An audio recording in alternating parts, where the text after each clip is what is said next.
Hello, this is Robert again.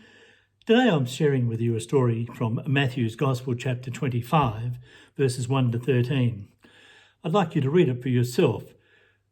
It's about a wedding. Have you ever been to a wedding where something's gone wrong?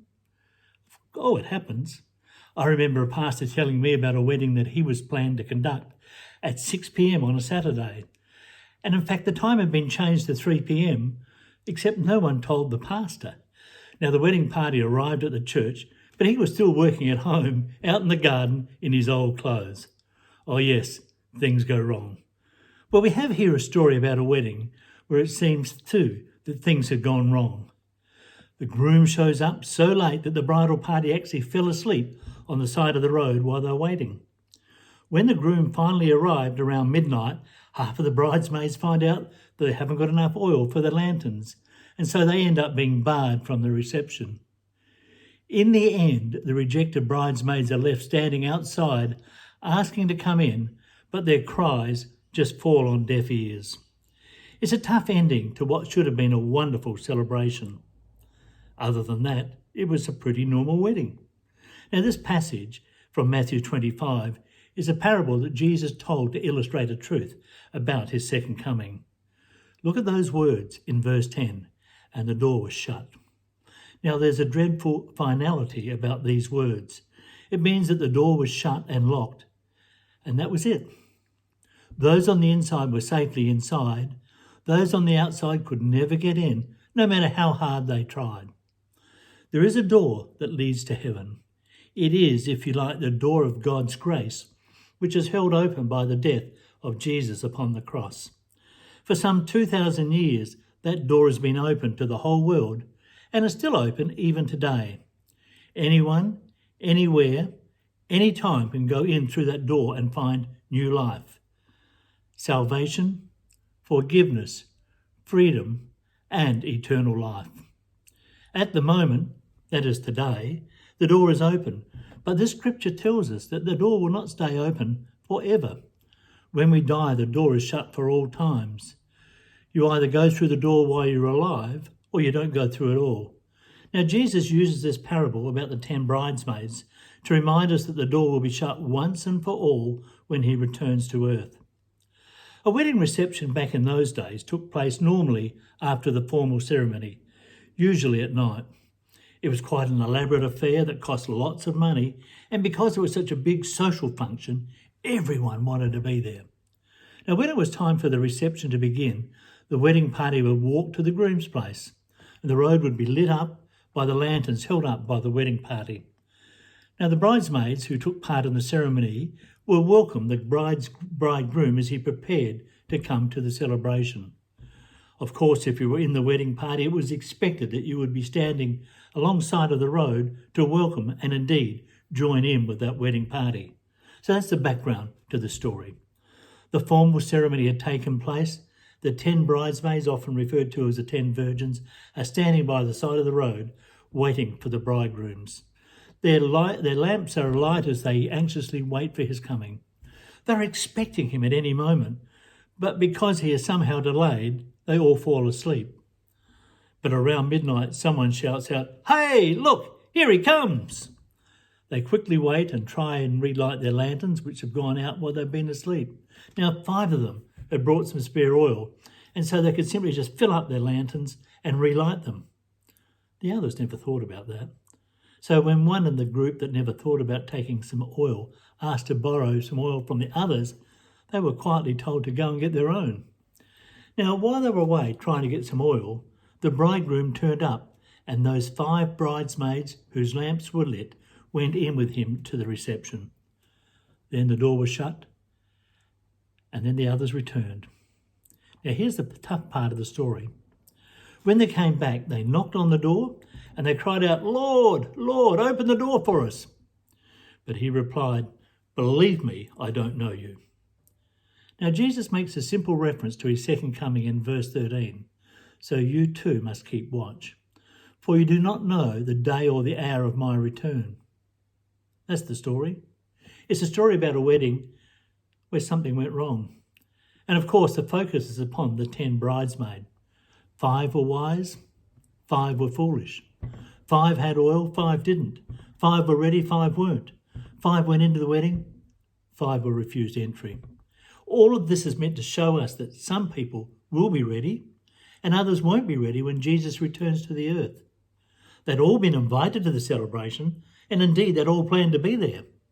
All 10 had gone out to wait for the bridegroom. All of them were in the right place at the right time and for the right reason. They all had their lanterns with oil in them to begin with. They all wanted to see the bridegroom. They all wanted to be at the wedding feast. All of them fell asleep while they were waiting for the bridegroom. All of them were woken up by that midnight shout, and they all began to prepare their lanterns. They were all, on the outside, equally excited about the bridegroom's coming. Some were properly prepared, others weren't. They all look the same, so what's the difference? As I look at it, verse 5 offers an important clue. The bridegroom was a long time in coming, and they all became drowsy and fell asleep. It didn't happen in the way they imagined that it would. It didn't go according to the plans that they had in their mind. Where was the bridegroom? Why was he late? Well, the passage doesn't specifically tell us, because the reason doesn't really matter. And that brings us to the key point of this parable.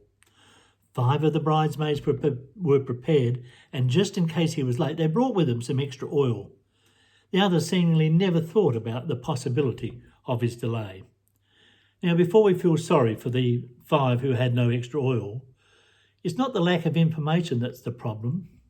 They all started with the same facts. And as we think about this, let's remember that this is a story for church people.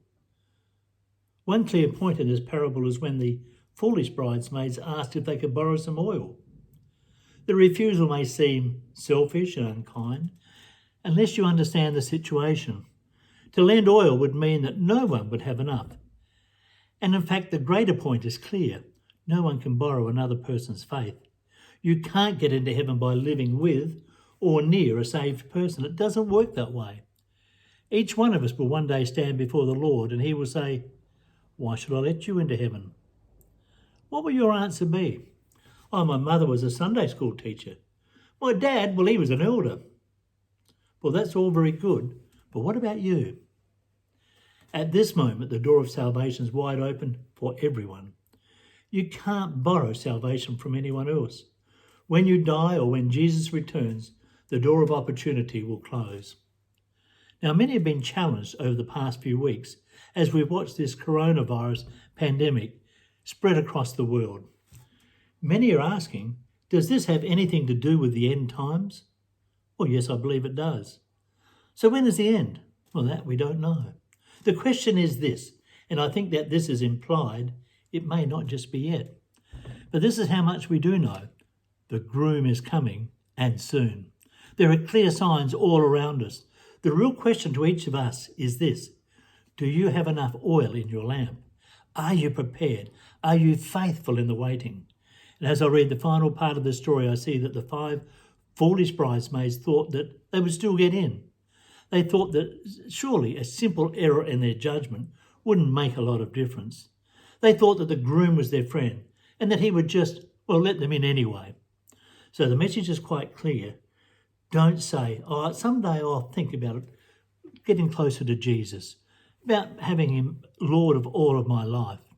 I must do something about living my life as Jesus would have me live it. In 2 Corinthians 6:2, we read, "Now is the day of salvation." Don't wait for some other day. Don't say, "I'll do it later." If you wait, you might find that you would harden your heart and you may never come at all. Come now. You may not have another opportunity. Think about this for a moment. These 5 so-called foolish bridesmaids are never called sinners. By all the outward appearances, they seemed ready to meet the bridegroom. At least on the surface, they were looking forward to seeing him. And really, that's part of the tragedy. If they were visibly sinful people, then we could understand them being shut out from the banquet. Outwardly, they all looked the same, but inwardly there was a big difference. The 5 foolish bridesmaids were not ready, and they couldn't just borrow from others to get in. They did everything right, but the one thing that mattered most, and that is this: they were shut out of the celebration. Some people will miss heaven, and it'll be no one else's fault but their own. If you're one who misses out, you won't be able to blame your father or your mother or your husband or your wife or your in-laws, not even your friends, and certainly not those hypocrites at church.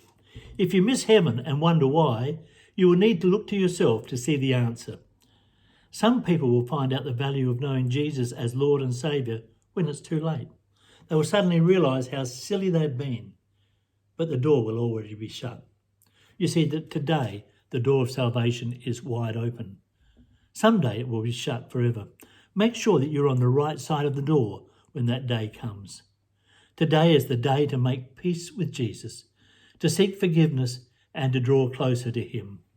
James 4:8 puts it this way: draw close to God and he will draw close to you. Another version puts it this way: draw near to God and he will draw near to you. That's a beautiful promise. It's a promise for you and me today. I trust that your relationship with Jesus during this time of shut-in, this time of hibernation, is a time when you will just simply come to know Jesus in a deeper, more meaningful way. He would love to have that relationship with you. May God richly bless you in your faith and all that you do. Amen.